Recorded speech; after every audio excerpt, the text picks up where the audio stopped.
Hello, mambo, shalom.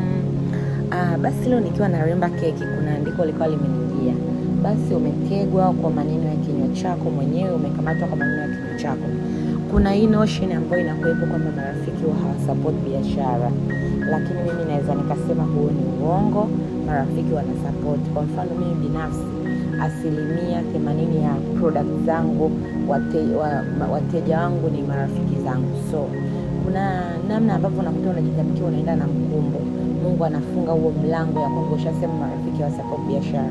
Kwa hiyo nakwambia na nakushauri usipende kutamka maneno mabaya kwenye vitu vyako, kwenye biashara zako. Futa maneno, mwambie Mungu marafiki, nafunga huo mlango wa kutamka marafiki zangu watanunua kwangu.